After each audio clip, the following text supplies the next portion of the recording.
Title: Israel, just a little government makeover or a recipe for chaos? TLDR, sweeping changes are on the horizon to redefine Israel's judiciary power.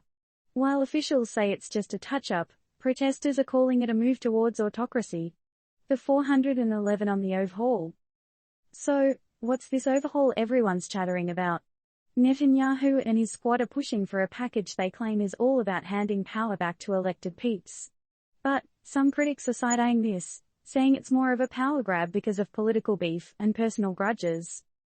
Key points in the overhaul include a bill letting the parliament chuck out Supreme Court decisions with a simple majority, giving parliament the final word in choosing judges. And wait for it, on Monday, there's this vote on a bill that'd stop the Supreme Court from axing decisions just for being unreasonable. Supporters claim this reasonability standard is like handing judges the superpower to override elected officials. On the flip, critics believe tossing this standard would pave the way for questionable decisions, potential corruption, and a free pass for crony appointments. Got that? Cool. Now, here's where things heat up.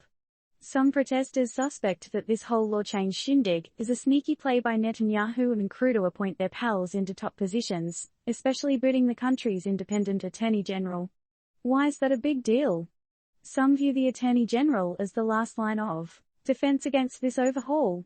Johanan Plesner, from a think tank, echoed similar thoughts, saying that these changes might compromise oversight on hasty decisions by officials. But Netanyahu?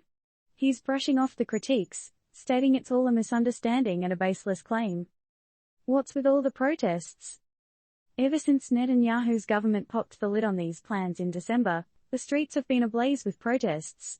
Big city demonstrations, pissed-off business leaders, and even military folks threatened to go AWOL if the plans got a green light.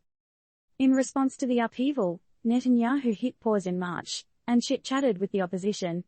But after those convos went south, in June, he said, "We're doing this. Just slower." Josh Drill, a voice for the protesters, noted, the government got smarter. They're now looking to push these changes, but bit by bit. Stealth mode? Anyone?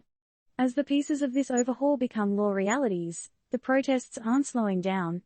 Just last Tuesday, protesters went full throttle, shutting down main highways, rail stations, and even hiked 50 miles from Tel Aviv to Jerusalem.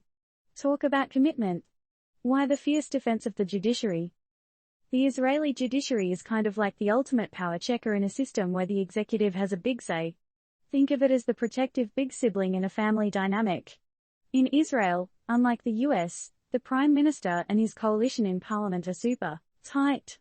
So, it's mostly the judiciary standing in the way of unchecked power. Amichai Cohen, a constitutional law guru, stated that with this overhaul, Israel's parliament might just gobble up more power by sidelining the judiciary. A potential do-whatever-you-want pass. And historically, the Israeli judiciary has been like the guardian angel for minority rights, from Palestinian citizens to LGBTQ+ peeps. Critics worry this overhaul might enable discriminatory practices and limit rights. Provoking thought, as Israel stands at this pivotal moment, deciding the fate of its judiciary, one must wonder, is this an evolution of democracy or a step backward? And if the people's voice isn't in the overhaul, whose is it? What do you think will be the lasting impact of these changes on Israel's democratic foundation?